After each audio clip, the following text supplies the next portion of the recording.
Chapter 11, in which the young man and his mentor discuss figures and formulas. The millionaire sat down at the desk and invited the young man to join him.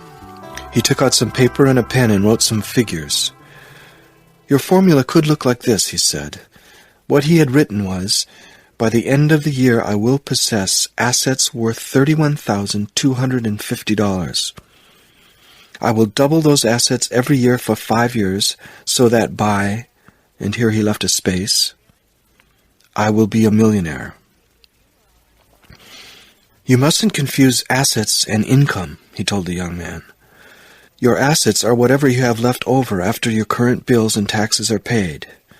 Assets can comprise real estate investments, stocks or bonds, savings in banks or mutual funds, gold, art, jewelry, valuable collectibles, and so on. Now, if you want to be a millionaire in 6 years, which is the realistic objective I'm proposing, your formula will have to be set up on this model. If you have assets worth $31,250 by the end of the first year, you will have to double them each year, and in 6 years you will be a millionaire. Why double your assets each year? Because it's a simple operation that your subconscious can easily handle. And it's easy for you to remember. It also guarantees you constant growth. If this starting point seems too ambitious for you, then give yourself another year. Becoming a millionaire in 7 years is still pretty good. Your goal for the first year will then be to have assets of $15,625. Believe me when I tell you it's far from being beyond reach. If you're convinced that you can have a cozy nest egg worth $15,625 by the end of the first year, you will have it. Now, if that still seems overambitious, give yourself yet another year, making a total of 8.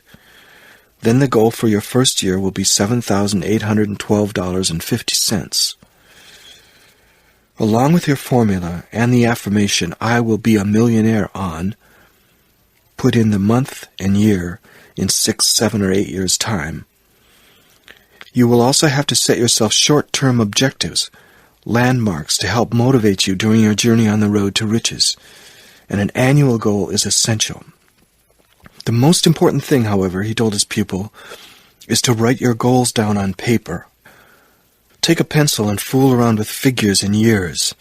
Don't be afraid, it can't do you any harm. The amounts will become more and more familiar to you as you play around with them. Millions of people want to get rich, and yet not 1 out of 100 takes the initiative to outline the route he intends to take to reach his goal. Be different. Set up your plans and charts. Work out projections until you've found the plan that suits you. It'll be your plan.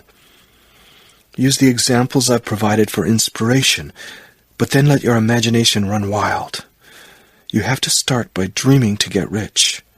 Then you have to know how to quantify your dream and translate it into specific sums of money and dates. This, in fact, should be the first exercise you do. Juggle numbers. You will soon see how this little game will reveal who you really are. The simple act of putting your goals, deadlines, and sums on paper is the first step toward transforming your ideal into its material equivalent. Anyone who wants to stick to an ambition of becoming a millionaire in 5 or 10 years must take note of this fact. If he is currently earning $20,000 a year and can expect nothing more than, say, an annual 10% raise, and if he can save and invest only a small percentage of that, then he'll never become a millionaire if he remains in his job without sideline activities. There's nothing reprehensible in this. It's purely an objective observation. The formula of doubling your fortune each year, or increasing your assets with respect to the previous years, is clearly not the only way to become a millionaire. However, the secret it contains, that is, a quantified goal, an amount and a deadline by which to reach it, is valid for anyone wishing to succeed in any way. For example, you might simply want to increase your income by $5,000 a year. If you now earn $25,000, you probably would like to earn $30,000, a matter of affording a few more luxuries. Or perhaps you are earning $30,000 and would like $40,000 to enable you to trade up from your present house without worrying about the extra mortgage payments. Or you might want to be able to afford a new car, one that is a little more luxurious. To do this, simply repeat to yourself, "This year I will increase my income by $5,000 or $10,000, and I will earn $30,000 or $40,000 as the case may be." You don't need to know how you'll manage it.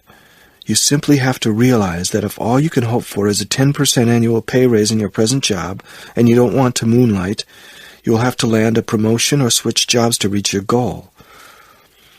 This may appear self-evident, but thousands of people hope to improve their material situation and do absolutely nothing about it.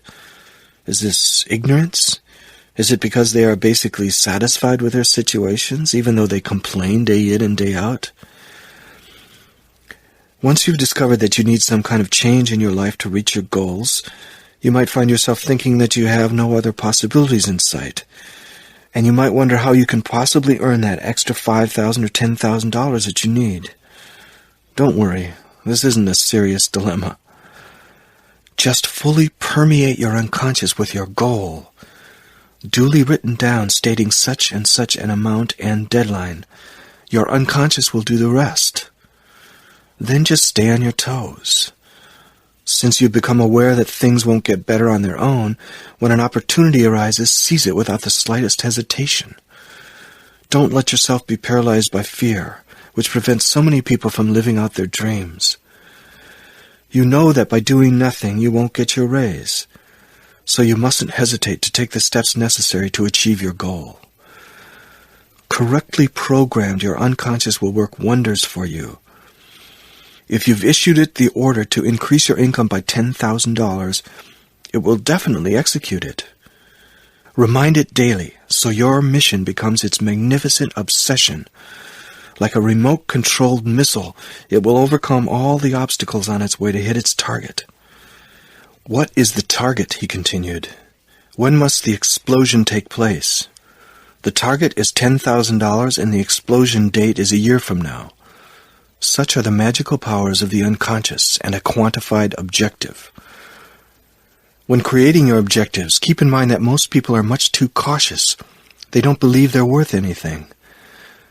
"A few years ago," he whispered confidentially to the young man, "I was thinking of hiring a managing director for one of my companies. I worked out that I'd be ready to offer him a salary of $80,000. When the time came to discuss his salary, he told me in a rather nervous, almost imperious voice, 'I won't accept anything below $50,000. After a lengthy pause, I said, as if I was making a major concession, "Given your background, $50,000 is fine by me."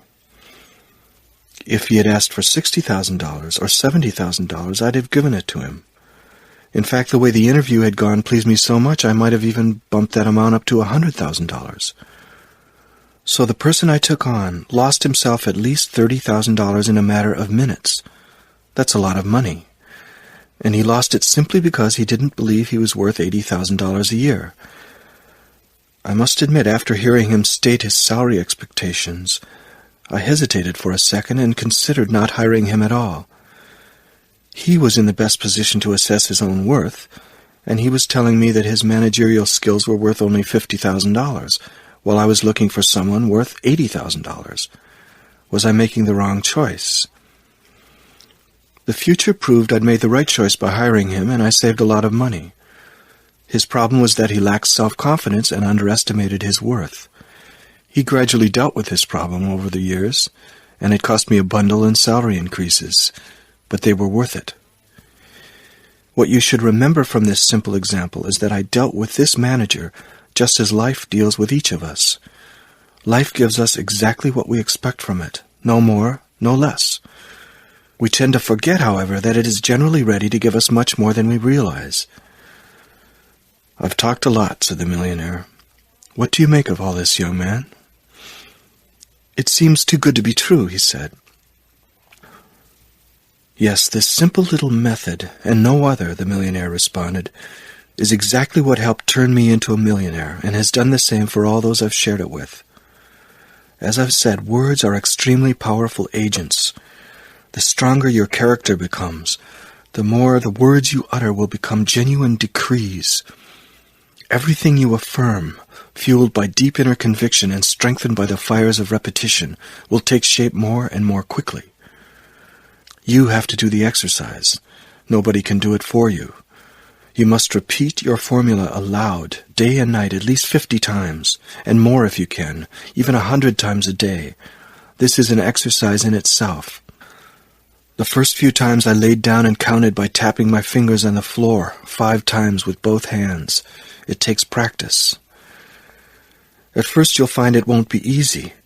The mind is prone to wander. After repeating it 10 times, you'll start thinking of something else.